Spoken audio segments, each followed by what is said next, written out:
ఇవాళ చైనా అనబడే దేశం ఓపెన్గా ఇరాన్కి మేము సపోర్ట్ చేస్తున్నాము అని చెప్పారు. అలాగే ఇంకొక అరబ్ దేశము ఈజిప్ట్. సో వీళ్ళు ఇవాళ వరకు మేము న్యూట్రల్గా ఉన్నాము, కానీ ఈ రోజు నుంచి మేము పాలస్తీనియాకు సపోర్టుగా ఉంటున్నాము. టర్కీ కూడా ఇలాగే మాట్లాడుతున్నారు. సో సడన్గా ఈ దేశాలకు ఏమైంది? చైనా వాడు సడన్గా ఈ రంగ ప్రవేశం ఎందుకు చేశాడు? ఆల్రెడీ రష్యా వాళ్ళ గురించి మనం మాట్లాడుకున్నాం. ఎన్నో ఆయుధాలను వీళ్ళు ఇరాన్కి ఇచ్చారు. మరి ఈ మార్పు ఏంటి? ఎందుకు వీళ్ళందరూ ఇవాళ ఇరాన్కి సపోర్టుగా మాట్లాడుతున్నారు అంటే ఒక విచిత్రమైన వాదన అండి. చూడండి, అల్ తబీన్ అని చెప్పి గాజాలో ఒక స్కూల్. సో ఈ స్కూల్లో ఏం జరిగింది అంటే ఒక 3 బాంబులు ఇజ్రాయెల్ వాళ్ళు వాడిన 2000 పౌండ్స్ వెయిట్ ఉండే 3 అతిపెద్ద బాంబులు నేరుగా వచ్చి ఈ స్కూల్ మీద పడింది. సో పడిన వెంటనే అక్కడికక్కడ మీకు 100 మంది మరణించారు. తరువాత ఇజ్రాయెల్ యొక్క డిఫెన్స్ మంత్రిని అడిగారు, ఏమంటే ఇంత దారుణంగా ఆల్రెడీ 40,000 మందిని మీరు ఇలాగ హతం చేశారు, ఇప్పుడు ఇలాగ ఒక స్కూల్ అంటున్నాము, అక్కడ ఎంతోమంది పాలస్తీనియా పౌరులు ఉన్నారు కదా, ఇలా మీరు డైరెక్ట్గా బాంబులు పేలిస్తే మిజైళ్లు పెట్టుకొని దాడులు చేస్తే ఎలాగా అని అడిగినప్పుడు ఆయన ఒకే ఒక జవాబు చెప్పాడు, ఏమండి మీరు వెళ్ళి చూసుకోండి, ఇవాళ కూడా ఆ బిల్డింగ్ అక్కడ అలాగే ఉంది. అంటే బిల్డింగ్ కాదండి, లోపల ఉండే ప్రజలు, పౌరులు, వీళ్ళ పరిస్థితి అంటే దాంతో మాకు ఎటువంటి సంబంధము లేదు. మేము ఆ బిల్డింగ్ మీద దాడులు చేయాలనుకున్నాము, చేశాము, ఆ బిల్డింగ్ ఇవాళ కూడా అలాగే ఉంది. అంటే దీన్ని మనం ఎలా చూడాలి? లోపల చనిపోయిన వాళ్ళు ఏంటి అంటే ఎవరు మాట్లాడడం లేదు. దాంతో చైనా, ఈజిప్ట్, టర్కీ వీళ్ళు ఒక ప్రశ్న అడిగారు, రేపు మేము యునైటెడ్ నేషన్స్ దగ్గరికి వెళతామండి, ఐక్యరాజ్య సమితి అంటే ఈ ప్రపంచాన్ని పాలిస్తున్న ఒక సంస్థ, ఒక గ్రూప్. సో వీళ్ళ దగ్గరికి వెళ్ళాం. వెళ్ళి ఏమండి ఇజ్రాయెల్ వాళ్ళు ఇంత దారుణంగా ఈ స్కూల్ మీద దాడులు చేశారు కదా, ఇలాగ ఎన్నోసార్లు మీకు గత సంవత్సరం నుంచి జరుగుతూనే ఉన్నాయి కదా, మరి ఇజ్రాయెల్ మీద మీరు ఎందుకు శాంక్షన్స్ విధించరు? శాంక్షన్స్ విధించవచ్చు కదండి, ఇది వార్ క్రైమ్ అని అనుకోవచ్చు కదా. అంటే మీకు యునైటెడ్ నేషన్స్లో అలాంటివి ఏమీ ఉండవండి. వాళ్ళు ఏమంటారు అంటే ఇలాగ ఇజ్రాయెల్కి వ్యతిరేకంగా పనిచేస్తున్న ఇరాన్ మీదే మా శాంక్షన్స్ ఉంటాయి, ఇరాన్నే మేము శాంక్షన్ చేస్తాము, ఇజ్రాయెల్ని చెయ్యలేము. ఎందుకు? వాళ్ళు అమెరికా యొక్క మిత్రదేశము, అమెరికాను ఎదిరించి మేము ఏమీ చెయ్యలేము కదా అని చెప్తే మీరు ఒప్పుకుంటారా? ఇది చైనా యొక్క ఫారిన్ మినిస్టర్ అడుగుతున్న ప్రశ్న. కాబట్టి చైనా వాడు కూడా ఏం మాట్లాడుతున్నాడు, మీకు అక్కడ ఇస్మాయిల్ అనియా ఈయనను ఇరాన్లో వీళ్ళు హత్య చేశారు, కాబట్టి ఇరాన్ తన సావర్నిటీని పరిరక్షించుకునే ఆ అవకాశం వాళ్ళకి ఇవ్వాలి, ఆ అధికారం వాళ్ళకి ఉంది, దీనిని మేము పూర్తిగా సపోర్ట్ చేస్తున్నాము అని చెప్పేసి మీకు చైనా వాళ్ళు క్లియర్ చేశారు. అంటే రష్యా, చైనా ఇవాళ ఇరాన్ వైపు ఉన్నట్టుగా మనకు వార్తలు. మరి ఈజిప్ట్ అన్నారనుకోండి, ఇక్కడ మనము గమనించాల్సిన విషయం, రామ్ అల్లా అనబడే ఒక నగరం.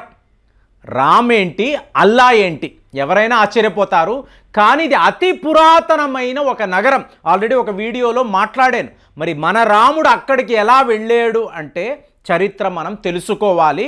మనము రాముడిని ఒక్క అయోధ్యతో పరిమితము చేస్తే చాలా పెద్ద పొరపాటు అండి. రాముడు చరిత్ర చాలా చాలా పెద్దది. అలాంటిది రామ్ అల్లా అనబడే నగరంలో ఈజిప్ట్కి సంబంధించిన అధికారులు వస్తున్నారు. ఇక్కడ ఎవరున్నారు? పాలస్తీనియా యొక్క ఫారిన్ మినిస్టరు, ఆయన అధికారులు. అంటే రామ్ అల్లా అంటే పాలస్తీనియాలో ఉండే ఒక నగరం అండి. వచ్చారు, మేము పూర్తిగా పాలస్తీనియాకు సపోర్టుగా ఉన్నాము అని చెప్పి ఈజిప్ట్ వాళ్ళు చెప్పారు. అంటే ఈ రాఫా క్రాసింగ్ అని అంటాం చూసారా, ఇక్కడే గమనించాలండి. ఈ రాఫా క్రాసింగ్ అనేది ఈజిప్ట్కిను గాజాకు మధ్యలో ఉండే ఒక నగరం రాఫా. ఈ రాఫాను క్రాస్ చేస్తే మీరు ఈజిప్ట్లోకి వెళ్ళిపోవచ్చు, ఇటువైపు వస్తే మీరు పాలస్తీనియాలోకి వచ్చేవచ్చు. కాబట్టి ఈ ప్రాంతాలంతా కూడా ఒకప్పుడు రాముడి వంశస్థులు పాలించిన ప్రాంతాలు అనేది భారతీయులుగా మనం గుర్తుపెట్టుకోవాలి. దీని మీద యువకులు ఎవరైనా చూస్తే మీరు రీసెర్చ్ కూడా చెయ్యాలి. సో ఇవాళ ఈజిప్ట్ వాళ్ళు ఏమంటున్నారు, పాలస్తీనియాకు సపోర్ట్గా మేము ఉంటున్నాము. రేపు ఈ రాఫా క్రాసింగ్ దగ్గర ఉండే ప్రాంతాలంతా కూడా పాలస్తీనియాకే చెందుతుంది. ఇజ్రాయెల్ ఇక్కడ ఎటువంటి అధికారము చలాయించకూడదు. మీ ప్రాంతాలు, మీ భూములు మీరే పాలించుకోండి అని చెప్పి ఈజిప్ట్ వాళ్ళు కూడా చెప్పడంతో ఇజ్రాయెల్ యొక్క ప్రధానమంత్రి బెంజమిన్ నెతన్యాహు, నువ్వు నన్ను వెన్నుపోటు పొడుస్తావా, బ్యాక్ స్టాబింగ్ చేస్తావా, ఇంతకాలం ఈజిప్ట్ నిన్ను నమ్ముకున్నాను, నువ్వు న్యూట్రల్ అన్నావు, ఈరాన్కి మా గగనతలంలో అలో చెయ్యను, పర్మిషన్ ఇవ్వను అన్నావు, మరి ఇవాళ ఈరాన్ మా మీద దాడులు చేయడానికి నీ ఎయిర్ స్పేస్ కూడా ఇవ్వడానికి సిద్ధపడిపోయావా? లేకపోతే పాలస్తీనియా అంటున్నావు, హమాస్ అంటున్నావు, గాజా అంటున్నావు, ఈ ప్రాంతాలంతా మీదే అంటున్నావు అని అంటే మరి ఇజ్రాయెల్ ప్రాంతాలు ఇవి కాదు కదండి. వెస్ట్ బ్యాంక్ కూడా పాలస్తీనియాకు సంబంధించిన ప్రాంతమే కదా. మరి అక్కడ ఇవాళ ఇజ్రాయెల్ సెటిలర్స్ ఉన్నారు కదా.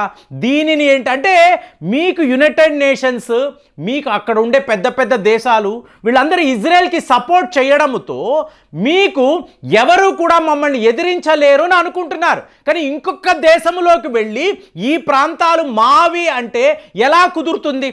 కుదరదు కదా. ఇది ఈజిప్ట్ యొక్క వాదన. ఇక టర్కీ విషయానికి వచ్చారనుకోండి, ఇంకా కూడా ఈరాన్ ఆగకూడదు, లేకపోతే ఇజ్రాయెల్ తన ఇష్టానుసారం లెబనాన్ అంటున్నారు, సిరియా అంటున్నారు, గుడ్ ఈవినింగ్ సిరియా అని చెప్పి మరి దాడులు చేస్తున్నారు. దీనిని ఎవరో ఆపలేరా? మీరు గమనించారనుకోండి, మెల్లమెల్లగా అరబు దేశాలు, రష్యా అయితే ఆల్రెడీ ఈరాన్కి సపోర్ట్గా ఉన్నారు, ఇవాళ చైనా కూడా చేరిపోయింది, టర్కీ వాళ్ళు కూడా మీకు ఈరాన్కి సపోర్ట్ అంటున్నారు. ఈజిప్ట్ వాళ్ళైతే ఈరాన్ ఒకవేళ ఇజ్రాయెల్ మీద దాడులు చేస్తే మా ఎయిర్ స్పేస్ని మేము ఆపలేము, ఇజ్రాయెల్ దాడులు చేసినా అలాగే ఉంటాము, అలాగే ఈరాన్ ఇజ్రాయెల్ మీద దాడులు చేసినా కూడా మేమైతే ఆపలేము అని చెప్పి ఈజిప్ట్ కూడా ఇండైరెక్ట్గా ఈరాన్ నువ్వు ఏం చెయ్యాలో చేసుకో అన్నట్టుగా మాట్లాడుతున్నారు. మరి ఇవాళ ఇజ్రాయెల్ ఏం చేస్తుంది? ఇజ్రాయెల్ చేసిన తప్పు ఏమిటి అంటే మేము గాజా దాకా వెళ్ళడమేనా? మరి గాజాలో ఉండే హమాస్ తీవ్రవాదులు ఇవాళ ఆ స్కూల్ బిల్డింగ్ మీద మేము ఎందుకు దాడి చేశాము? హమాస్ యొక్క అతి ముఖ్యమైన కమాండర్ అందులో దాక్కొని ఉన్నాడని మాకు సమాచారం. కాబట్టి అతన్ని హతం చెయ్యాలి అంటే మేము మిజైళ్ళు వాడాలి కదా, బాంబులు వెయ్యాలి కదా. మరి అక్కడ పౌరులు ఉంటే మేమేం చెయ్యగలము? పౌరుల మధ్యలో ఈ కమాండర్ కూర్చొని ఉన్నాడు అనుకోండి, పౌరులని చూస్తామా, ఈ కమాండర్ని చూస్తామా? మాకు హమాస్ తీవ్రవాదము, వాళ్ళ నాయకులే ముఖ్యము. ఇక్కడ ఎంతమంది సివిలియన్స్ మరణించినా మేము పట్టించుకోలేము. హమాస్ సంస్థలో ఆఖరి నాయకుడు వరకు కూడా మేము ఇలా వేట అనేది చేస్తూనే ఉంటాము, మేము ఆపలేము. మీరు అక్కడ స్కూళ్ళలో వీళ్ళకి ఆశ్రయం అంటే వాళ్ళు ఏమన్నారు, ఆశ్రయం ఇస్తున్నారు. ఏమండి, వాళ్ళు తుపాకులు పట్టుకొని పౌరులను బెదిరిస్తే మీకు ఆ పిల్లలు, మహిళలు వీళ్ళు ఏం చేస్తారు? ఏం చెయ్యలేరు కదా. వాళ్ళు అక్కడ కూర్చొని ఉంటారు. వీడు నేరుగా ఎయిర్ స్ట్రైక్ చేస్తే అక్కడ ఉండే పసికందులు, మహిళలు వీళ్ళు మరణిస్తే దీన్ని మీరు ఎలా చూడాలి? ఎలా చూడగలరు? తీవ్రవాదులు అక్కడే ఉంటారు, పౌరులు అక్కడే ఉంటారు. తీవ్రవాదులు ఉన్నారు కదా నేను దాడులు చేస్తాను అంటే దీన్ని మీరు ఎలా ఒప్పుకుంటారు? ఇదే అక్కడ పరిస్థితి అండి. అప్పుడు చైనా లాంటి ఒక పవర్ఫుల్ కంట్రీ రష్యాతో కలిసి వీళ్ళు ఈరాన్కి ఆయుధాలను ఇచ్చి నువ్వు ఇజ్రాయెల్ మీదకి వెళ్ళు అని అన్నారు అనుకోండి, ఎవరు ఈరాన్ని ఆపగలరు? ఎంత ఒక డేంజరస్ సిచ్యువేషన్ చూడండి. మెల్లమెల్లగా ప్రపంచం అంతా కూడా ఈరాన్ వైపు వెళ్ళడం, ఒక్క అరబు దేశాలు కాదండి, చైనా ఇవాళ రంగప్రవేశము చేయడము చాలా చాలా డేంజరస్ వ్యవహారంగా మీకు యుద్ధ నిపుణులు అందరూ మాట్లాడుకుంటున్నారు. ఇది ఇలా ఒక చిలికి గాలివానలా మారితే రేపు పరిస్థితి ఏమిటని చెప్పి మీకు ఎంతోమంది మాట్లాడుతున్నారు. మరి చైనా వాడు ఇవాళ ఈరాన్కి సపోర్ట్గా తన యొక్క ఈ వెర్షన్ని చెప్పడము, ఓపెన్గా వాళ్ళ ఫారిన్ మినిస్టర్ మాట్లాడడము, దీన్ని మీరు ఎలా చూస్తున్నారు? కామెంట్స్లో రాయండి. మళ్ళీ వచ్చే వీడియోలో కలుద్దాం. జై హింద్.